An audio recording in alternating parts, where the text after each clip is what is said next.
a Success program. I'm also delighted that some of the participants in the webinar today come from an action learning set that we ran on exit strategies way back in 2013. So it's brilliant to see how this issue has become much more mainstream since we started working on it. It's great to see how other organizations have started to really take this very seriously, both at the level of NGOs, but also amongst some donor organizations, both public and private.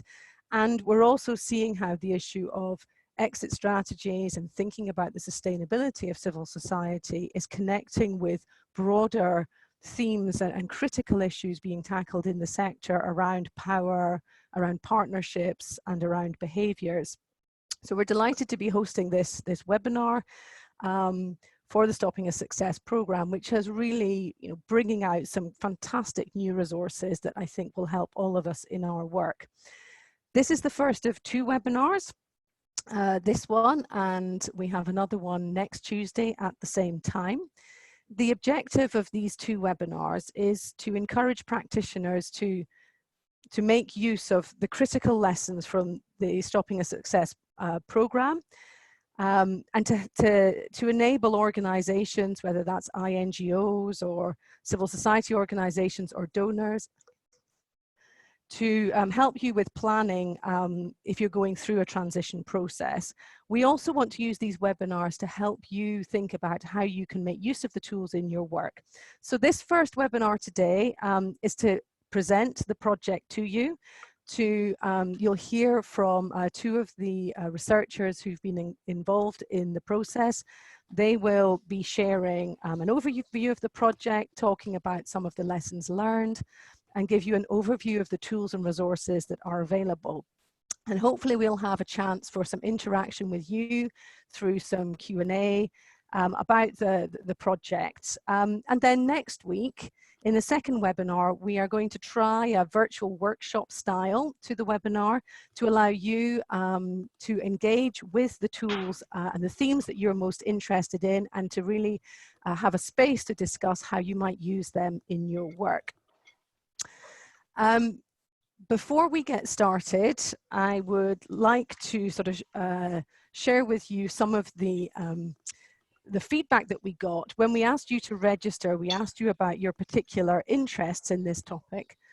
And I thought it would be interesting for you to sort of know what happened. As of this morning or yesterday, sorry, just one sec. We had about 100 people register their interest in this webinar series. Sorry, we're just muting people so that we don't get the noise, the feedback as we're going along. So yeah, as I say, we had about 100 people registering for the webinar, which is really a massive sign of the interest that there is in this topic. As with any webinar, we do not expect 100 people to show up in the room, but the fact we've got 31 of you at the moment is a really good number in my opinion.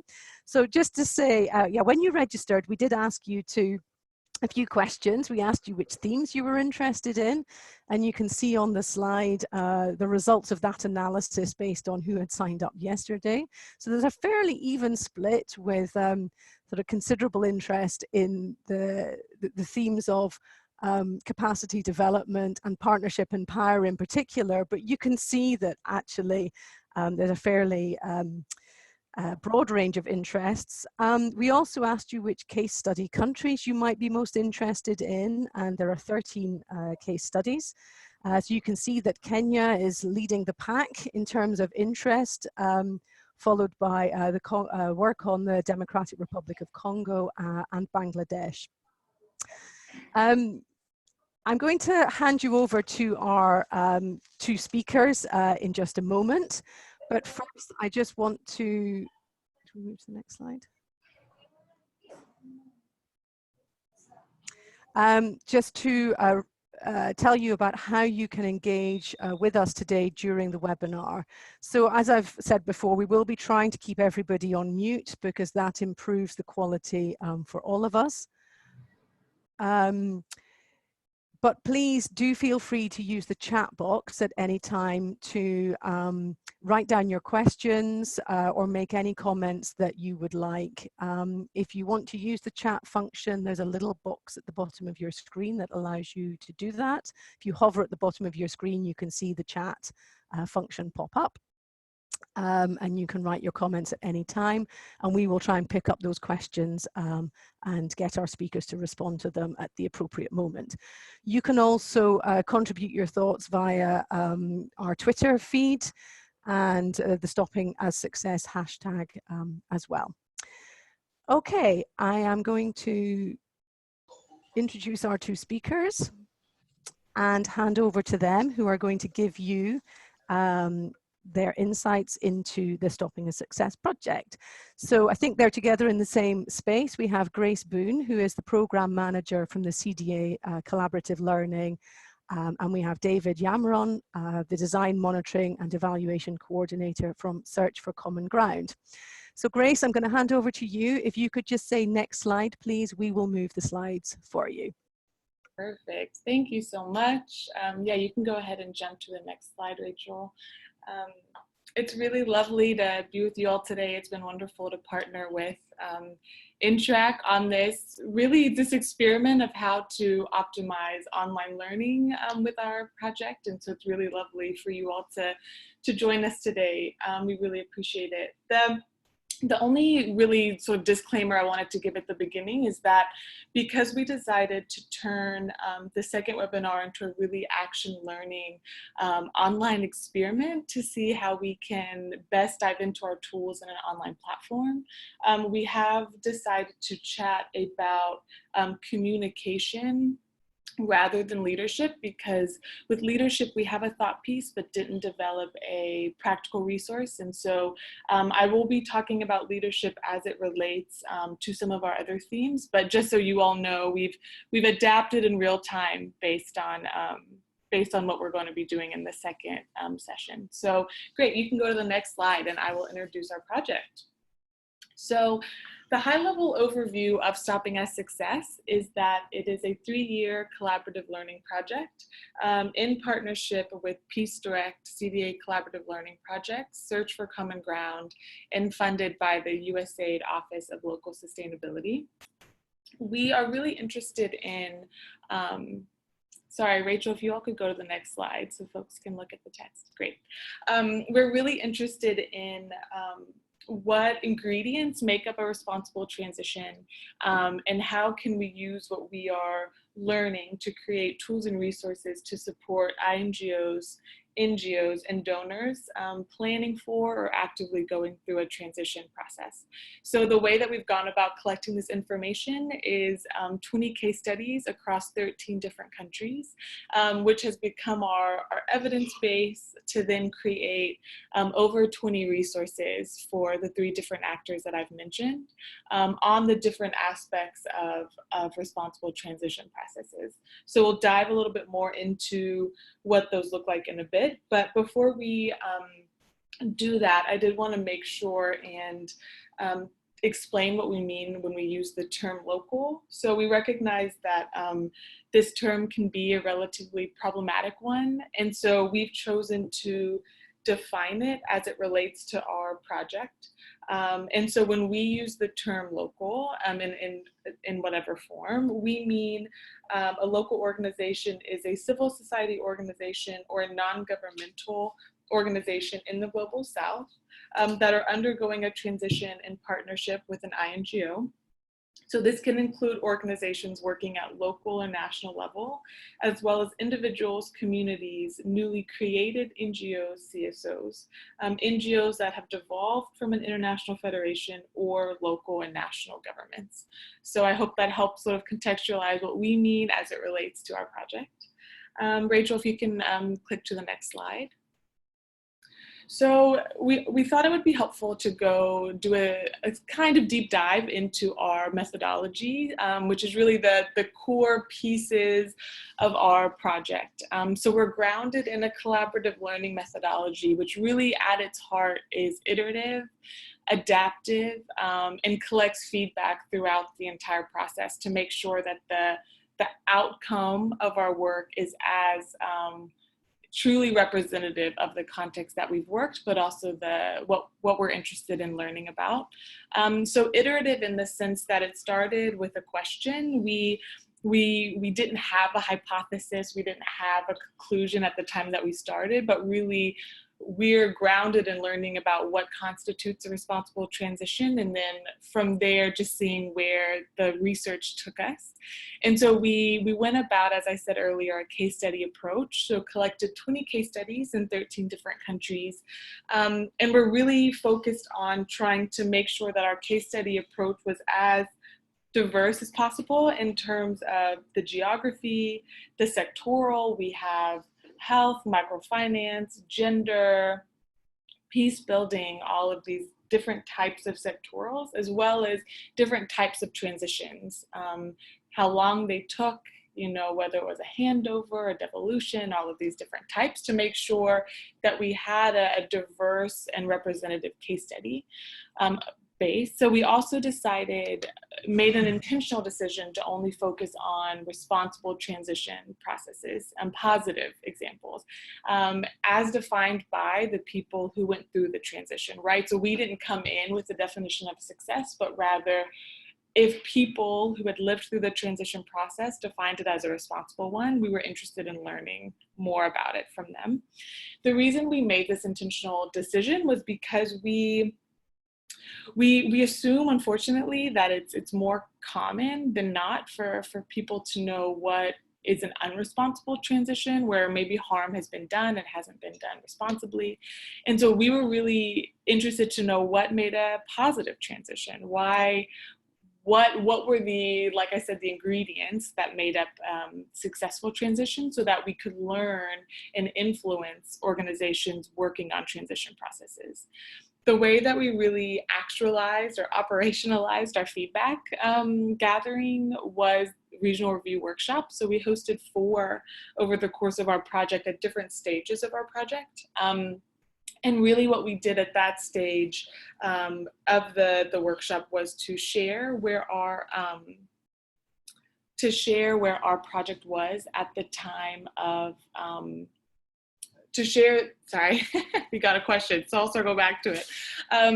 So really the point of the regional review workshop was to share our project in the stage that it was, but then also to encourage feedback in real time. And for example, in Bangkok in last March, so like a year ago, we hadn't decided what tools we were going to create, what resources would be most useful for folks going through transition processes. And so we decided to ask and gather that feedback there, as an example. And then lastly, our meaning-making phase was really where we created our tools and resources based on the feedback that we got would be most useful for folks. And so we're just coming out of that stage, which is why this webinar is particularly exciting, because we are sharing our resources that are newly created with the world. And I see that we have a question, and the question is, for us to define transition, which I think is a really good start. So I'm going to hand that over to David to define that. Sure. Thanks, Grace. Hi, everybody. My name is David Yamron. I work with Search for Common Ground. I will be talking at you for the next 15 minutes or so. And yeah, probably a good place to pause and talk about what we mean when we say transition. We define it in sort of a specific way. So we're looking at transitions of responsibility or program activities from international to local actors. This is in a variety of contexts and a variety of organizational changes.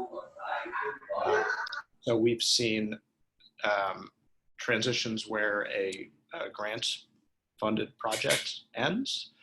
Local staff want to carry on that work with a new NGO or a new social enterprise, and they choose to create that. In that context, the transition would be how the INGO supports local staff going through that process. This can also be in a country exit when an INGO decides to leave a country and local staff there decide to continue that work with some form of new local entity and the support then the INGO gives to that process. I hope that's helpful in framing some of what we talk about in the next few slides. And we also have time for more clarifying questions at the end if that wasn't what people were looking for, but I hope it was. Rachel, if you can jump us to the next slide. All right. So thank you, Grace, for that framing of our methodology and what we've been doing. Just sort of to temporally frame the project, we're just finishing up now. So it's been a 3-year research project, and we end in just 2 short weeks now. So I can explain what we've been doing and the outputs that we've created over the course of these 3 years. As Grace mentioned, we created 20 case studies in 13 countries. Year 1 was really finalizing that methodology and identifying cases. Year 2 is when we actually conducted the case study research in cooperation with INGOs, local organizations, and local research consultants in each of those countries that you see there. As our researchers completed case studies, we met regularly in the review meetings that Grace talked about to conduct some cross-case analyses and identify a set of research themes that were relevant across that set of case studies and which participants told us were critical in thinking about their own transitions. You can see a few of those here. And I think they did go out before the webinar, but financial sustainability, communication of transitions, capacity development, leaders and champions, power and legitimacy, and partnerships. Our process from there was to take each of these key themes that emerged and write sort of an issue paper or thought piece, which is a really focused cross-case analysis paper, determining what kind of important messages, considerations, and stories emerged through our case studies and through the regional review meetings that Grace talked about. Once that cross-case analysis was done, the next step was to distill those messages, those considerations, those stories into a set of tools, practical guidelines, and other resources for each of those themes. So turning those lessons learned into a set of practitioner-focused tools meant for INGOs, for local organizations, and for donors interested in responsible transitions. So now we're going to talk a little bit about 4 of those themes.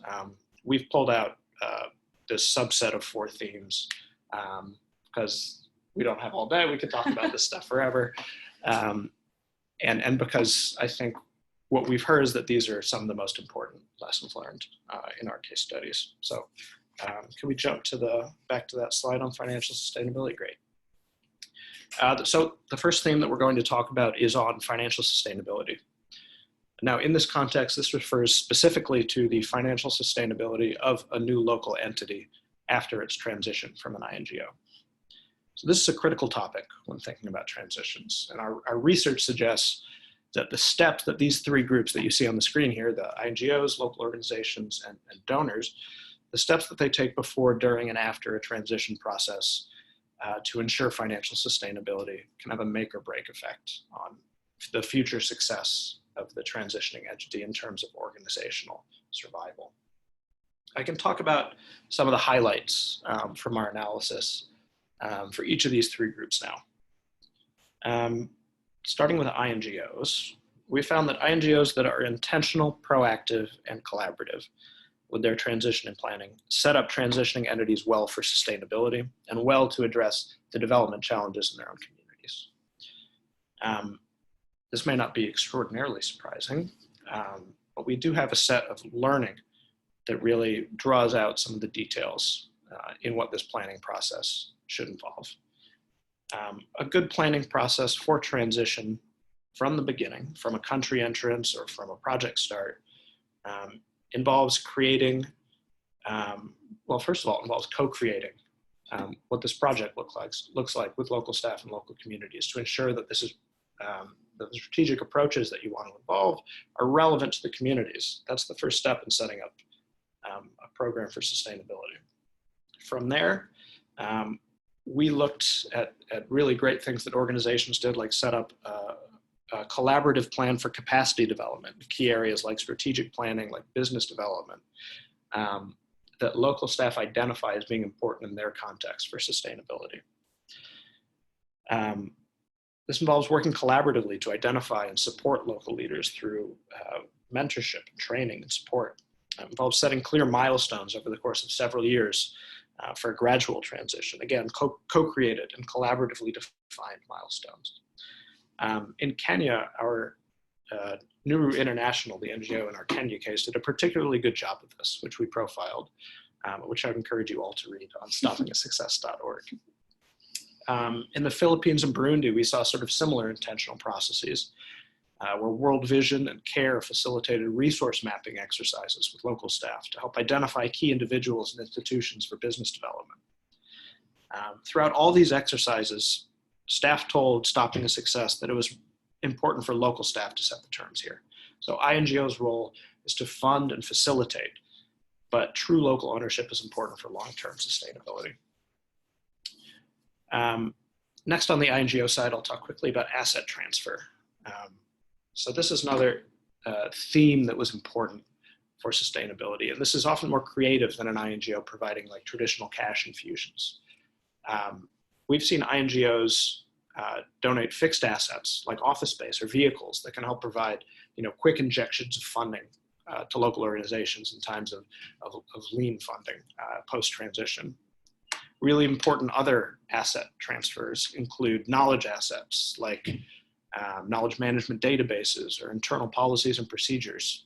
In our Georgia case study, Oxfam provided the NGO Bridge with their entire Georgia proposal database, explaining that it was material that was originally gathered from the Global South, so it was only fair to return it. Sorry, can we jump back? There we go. So I'll talk about NGOs and CSOs next. So our evidence suggests that successful local entities view this transition process as an opportunity for transformation, not just a transition. The organizations that we worked with often look beyond a traditional business model of grants funded by large institutional donors. It's often difficult to compete with international organizations on that turf. And we've seen a diverse array of funding models in our case studies. So this goes from social enterprises like Coffee for Peace in the Philippines. We've seen microcredit institutions like Partner in Bosnia. There's been cooperatives, INGOs with unrestricted funding from a for-profit consulting wing.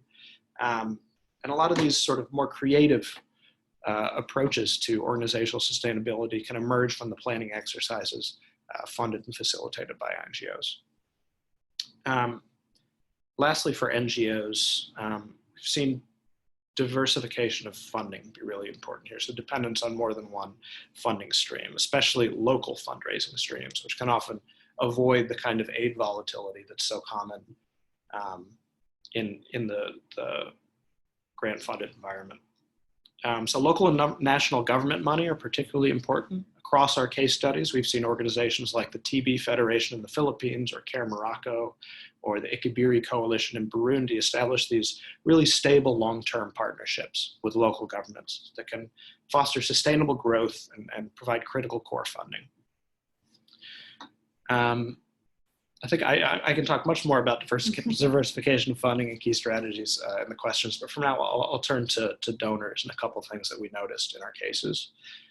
So SAS has seen, Stopping a Success, we call it SAS, has seen donors find creative ways to minimize or mitigate rigorous reporting and financial management requirements, which present really significant management burdens to local organizations and often provide poor cultural fits for the context. One quick example is that in the Philippines, it's common to purchase small gifts for local leaders to build trust when beginning work in a community. It's really common in a lot of places. The inability to get receipts and to expense these gifts with international donors often means that NGO workers either pay out of pocket or risk incurring severe compliance penalties. In our Coffee for Peace case, we saw the donor Mennonite Central Committee allocate a special budget for social contributions for which they didn't need receipts, which was really important for the Coffee for Peace local organization. Some other donor country offices have created special categories of assistance for local NGOs to try to maintain, those accountability standards, but also provide some informal and formal support to navigate their own complex financial requirements. The last thing I'll mention on this theme is that there's a clear and important opportunity for donors to offer general support grants, both to INGOs and to transitioning entities to cover the costs of transition, which are really significant and often poorly understood at the outset of a transition by both organizations. These common costs include legal fees for the drafting of bylaws, registration fees paid to governments or to nonprofit umbrella organizations, operational costs like rent and utilities and gasoline, consultant fees for strategic planning exercises or business planning or capacity development for training, costs for fundraising and other forms of program development, bridge funding for salaries. All these things really add up and can be really expensive. We've seen some donors respond to this need by offering grants. Plan India, for instance, received a seed funding grant from the Finnish government to cover their transition, which was critical for their sustainability. So I think I'll pause there and move to the second theme now. Again, happy to take questions on any of this at the end. Oh, great.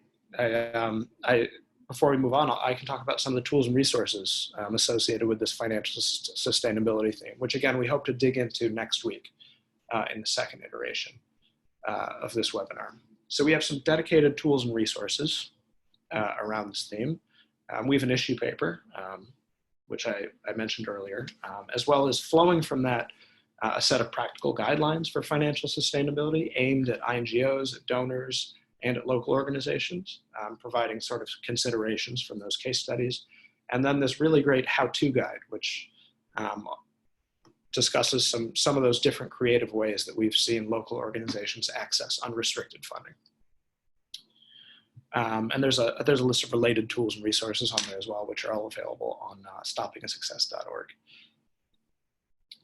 Can we jump to the next slide? So the second theme I'll talk about before turning over to Grace to talk about the third and fourth themes is on communicating transitions. So I think this is really well summed up by the quote that you see on your screen here from a regional workshop we conducted in Nairobi. Everything breaks down when your communication isn't strategic. A communication strategy is so critical when you're thinking about transitions, and the how here really matters. INGOs need to communicate their transition plan and have a unified and coherent effort to do so. This is not only internally to transitioning staff, but externally through strategic partners, through donors, host country governments, and the communities in which you work. All of these groups of stakeholders need to be considered and involved and have a set of bespoke messaging created to explain why this is happening, when it's happening, and what sort of support the INGO is offering to the local organization. It's important to jointly map out with transitioning staff potential reputational risks that might arise during this transition process. And again, plan for tailored communication on those risks for different audiences. We found that it's important for INGOs to fully understand the legal framework of the country, especially involving employment law. So what does the transition mean for severance or for transferring employees to new organizations? What are the relevant national labor regulations that will guide the transition? That's really important to understand so you can adjust your communication strategy as an INGO. And lastly here, clarifying the type of support your INGO is willing to offer, both short and long term, is really important. So we've seen a big variety in the types of support INGOs can offer. Many INGOs don't have the resources to provide office space or vehicles or bridge funding for salaries, but are able to find creative ways to provide, training and capacity building to make donor introductions and things like that. But it's most important to be upfront, open, and honest about what the INGO can provide. It's just not fair to local staff otherwise. We've also noticed the importance of ongoing and adaptive communication. So creating time and physical spaces for internal reflection on the transition process. Nuru in Kenya, for example, regularly evaluated their trainings and their transition process, inviting feedback on the process, which was incorporated directly back into the transition plan. Plan India had something as simple as an anonymous comment box that could be opened and discussed at regular meetings, just to provide that level of trust between local staff and international staff. Here it's also another thing that we found INGOs do is inviting senior management staff to come regularly from the INGO to visit the country or region that's transitioning, meeting with staff, local partners, and donors, just to listen and to share. Transition processes can be really scary for staff. These are livelihoods and jobs at stake. And just showing that level of care and interest can be really important to build the trust that's critical for transitions. Which absolutely speaks to the third theme here, transparency. So communication is about trust. The two go together. And this is where a lot of the soft skills in transitions come up. People need to feel heard and validated and included in the process of transition. And so again, it's so important not to sugarcoat what's involved, to clearly define a timeline together with local staff, and to communicate on an ongoing and adaptive basis, as I mentioned before. So I'll turn it over to Grace now. Great. If you can, yeah, and so those are just the tools. We'll share the slides after, so no need to go over them. So if you can go to the next slide, Rachel. Great. So our third theme that we want to talk about is capacity development. And I really think that this quote captures so much of what we have learned, but also advocate for when it comes to capacity development and transition processes. This is from one of our local organizations' founder in Timor-Leste, the Balloon case study. So accompaniment and partnership relationship are what has helped make Balloon stronger. The experience of working together, learning by doing, then going out and applying those factors were a recipe for why Balloon has been so successful. So this is so much of what we've learned, right? That it has to be more than training, that accompaniment is really important, that relationship is really important. What we know as soft skills are also essential skills. This has been a huge theme that has come up in almost every case study, that in organizations where perhaps it's a spiritual organization, spiritual development is really important. Team building is really important. These aspects of what David was mentioning with communication, how people feel in the transition process, but also how those play out into capacity development. How does that influence decisions that the transition teams or leaders working through the transition process are making together? Also, a theme that we've seen in some of our cases, but also that's been pulled out in our regional review meetings, has been that because of the colonial history of the aid and development system, that there really is a need for a mindset shift on both behalf of the INGOs and local actors, but really thinking about how local actors need to feel confident to lead an organization, and what does that look like within a capacity development activity? How does that confidence and accompaniment really play out? So we've noticed that the theme of essential skills. We also are really interested in pulling out instances where we see joint learning and mutual capacity strengthening. So we don't see just INGOs developing the capacities of local entities, local actors, local staff, but we really see how local actors influence and develop and strengthen INGOs as well. And so we've created a practical resource on how we've seen that play out, but also what organizations can do to more intentionally be developed by, as well as develop the organizations that they're in partnership with. So talking about that a little bit, we assume that we are the audience, that we are most familiar with instances where INGOs develop Ngos and Csos. So for this webinar, we're going to talk about where we see INGOs being developed and strengthened by their work with local actors, but also throughout transition processes. So we see that INGOs learn about their context, about where they work, about the appropriateness of certain development models and programs, that they test ideas and strategies with local partners and communities, and they often learn from their failures and successes. We see that it's really important to acknowledge that it's a two-way street. One really interesting example that we've seen is in our Bosnian case study, partner was a microfinance organization, and they were the first microfinance organization in Bosnia. And they transitioned into that model after Mercy Corps left their context. However, because the transition process was so successful, two Mercy Corps staff stayed on the board of Partner, and they're still there to this day, so years later, in order to learn what made that transition so successful and how did Partner create such a successful micro credit organization, and how can they replicate that in other contexts. And so this is an ongoing example of how Mercy Corps, a very large INGO, is continually being developed and strengthened by Partner in Bosnia. We also see that capacity development does relate to leadership, and so because that was a theme of interest, I wanted to make sure and talk about it here. So it's one of our key lessons is that promoting local leadership leads to more sustainable transitions.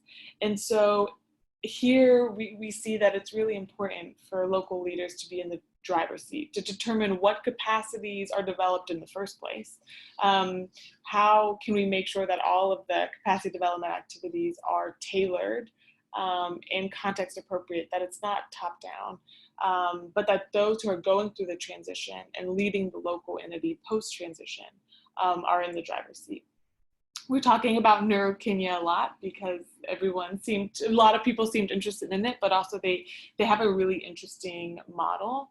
And so here it also relates to, in line with their leadership approach, Neuro International, the INGO, created space for the Kenyan staff to make decisions from the outset. And the staff pushed for community needs and eventual ownership at community level, which completely re-envisioned the organization, but also they were in the driver's seat as to what capacities they needed developed and how that could sustain and how that did sustain a successful transition process and organization. So if you can jump to the next slide, Rachel, we can talk about the tools. We'll be diving into the guidelines for joint learning and mutual capacity strengthening next week, but we also have an issue paper and some other related tools that we'll talk about. So the last theme that we can't go without talking about is partnerships and power. And I think it's important here to say that power really is its own theme. It's cross-cutting in every issue, every theme, right? It sits through all of what we've learned, but it does pair really nicely with partnership. And so I'm going to talk about the two together. So partnership often in the development sector, we've seen has been characterized by hierarchies, paternalism, and top-down approaches. It's important to acknowledge that, but it's also important to say that SAS has seen, so Stopping at Success has seen instances of mutual, transparent, and equitable partnerships. And so we recognize that true partnership is really one of the main ingredients for responsible transition. And with this, early steps in a partnership matter. One of our key lessons is how INGOs enter matter just as much as how they leave. And so it's really important, how do we as INGOs and donors make decisions about funding time, creating opportunities for there to be an initial relationship building, trust building at the beginning. So in our Philippines case, the Mennonite Church dedicated 3 years to getting to know the local community and organization, to really understand what are their priorities, right? How can we be of use, if at all, and then what does that partnership look like? And so really the importance of building trust, understanding the context, and jointly identifying priorities is key at the beginning. Because even though we've looked at successful transitions, we rarely see this explicit joint decision-making at the beginning. And so we do recognize that there is still a lot to do to decolonize partnerships, to decolonize the way that we partner, and also the way that we make decisions about transition processes and how those transition processes play out. But we do see some instances where there is shared decision making, and so it's important to highlight those as models for what we can, for what options are out there, if any, and there are. So in Timor-Leste, we see that the INGO adopted a silent partner approach and really took a back seat, a hands-off approach, so that the NGO could drive its own development, and they as an INGO served as a partner when the NGO needed them, right? So, and this has gone on post-transition, which is really interesting. So the INGO is still available for emergency grant funding if needed. Sometimes they bring in technical support if the NGO identifies a need, but also the NGO is still able to educate and be in relationship with the INGO. So again, we see this two-way street. And so I mentioned post-transition partnerships, and really here it's important, one of our main lessons is that transition is as much as a beginning as it is an ending. And so we see really creative and wonderful ways that organizations stay in partnership with one another. And we've created a framework to try and articulate the different models that we see. We actually just shared this at our closeout event last week and got really good feedback that we want to filter in here to adapt this model, but I wanted to share it with you all because I think it is important to see how we've seen post-transition relationships live on, that a transition is not an ending. It doesn't have to be an ending, right? It can be just a transformation, a re-envisioning of how the relationship works. And so you'll see this graphic is on a spectrum from light touch to close engagement.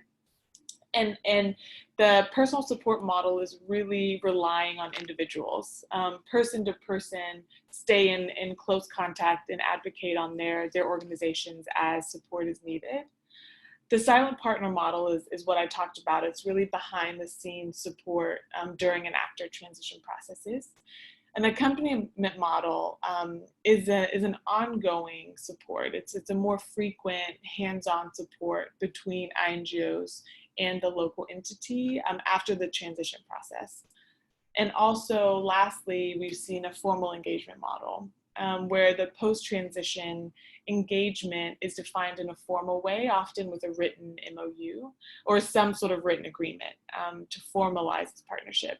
And a really interesting piece of feedback we got last week is that oftentimes organization partnerships don't sit within one, but they flex back and forth on the spectrum depending on where the needs are, what phase in the transition process they are, how long it's been since the transition. So we see it as this flexible model, but did want to share it if it's helpful. So the next slide, Rachel, is talking about the tools that we have. We'll dive into the practical guidelines next week. We have a lot of tools that touch on partnership. So we will pause there. I know we talked a lot at you and want to make sure that we get a chance for questions. Our emails are on the slide. The Stopping at Success website has all of these updated tools and resources. So please do be in touch with us. But we'd also love to give some time now for questions.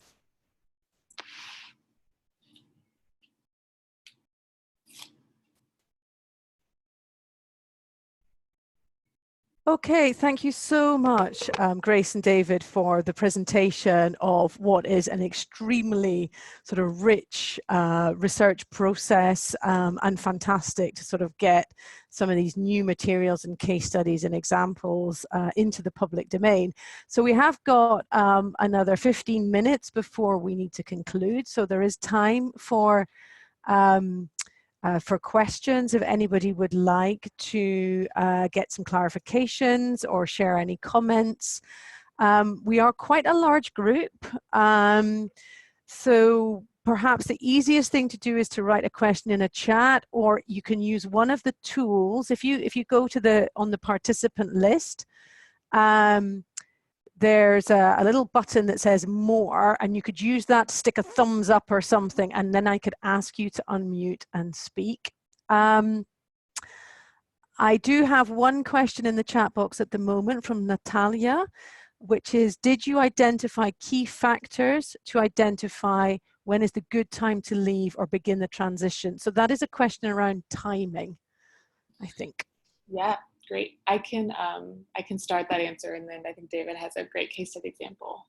So what's really interesting about this and the challenge where we see partnerships show up is that often transition processes, at least in our case studies, were triggered by financial or political decision. Often it was financial on behalf of the INGO headquarters. So that's a challenge, right? And in some instances, some INGOs transitioned because, let's say in Thailand,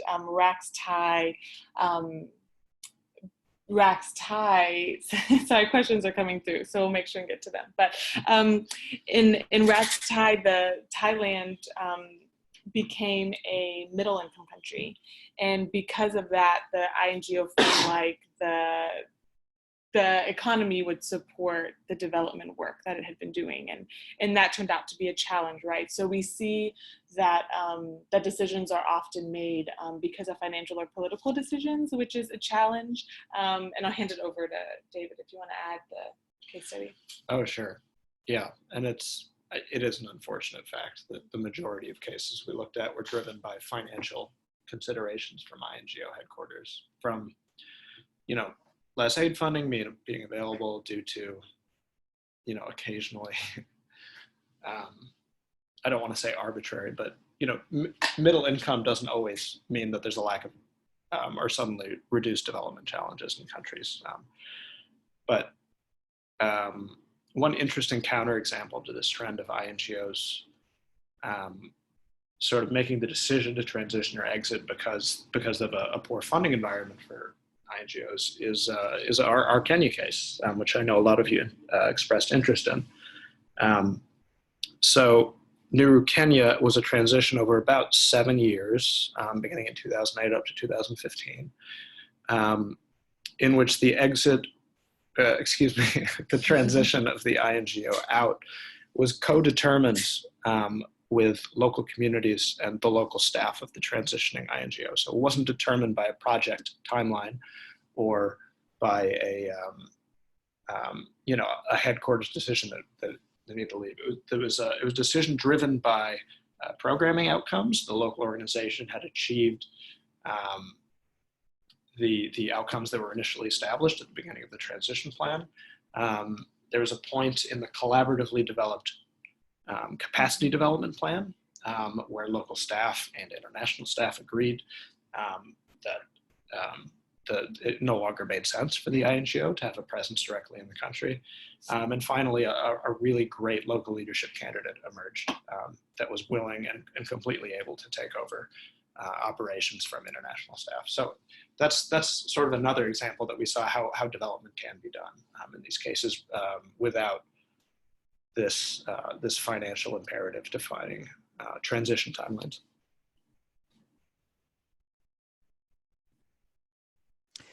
Okay, there are quite a few big questions now in the chat box. Grace, David, I don't know if you've had a chance to read any of them yet. So there's a question from Lucy about the size of the organizations you were surveying. A question from Hannah asking for a bit more information about the post-transition approaches. There's a response back from Natalia about what we mean by formal engagement, from Shahina on what goes on in the middle, so what's happening during the transition process. And then there's a comment from Rick as well. So do you want so what's Rick saying? Why aren't we doing what we know is the right thing to do effectively, which I'm just paraphrasing. Do you want to sort of come back on those points in whatever order you so desire. Great. Yeah, we can take them in order, maybe, starting with Lucy's comment. So Lucy asks about the variety of organizations in our 20 case studies. So mostly small NGOs or a big range. It was a big range. I definitely want to say that. So we saw the CARES, the World Visions, the Mercy Corps of the world, and then we saw much smaller international NGOs like New Room, which I keep mentioning. So there certainly was a big range, and it provided this really interesting and broad evidence base for us to look at.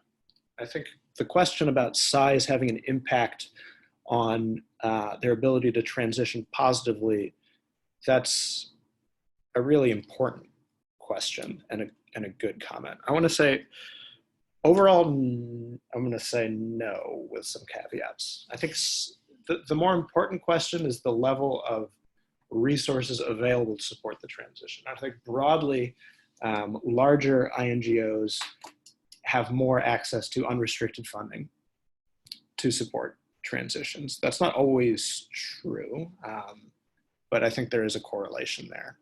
So in our Oxfam case, for example, in Georgia, Oxfam was able to purchase office space in Tbilisi for the transitioning NGO bridge.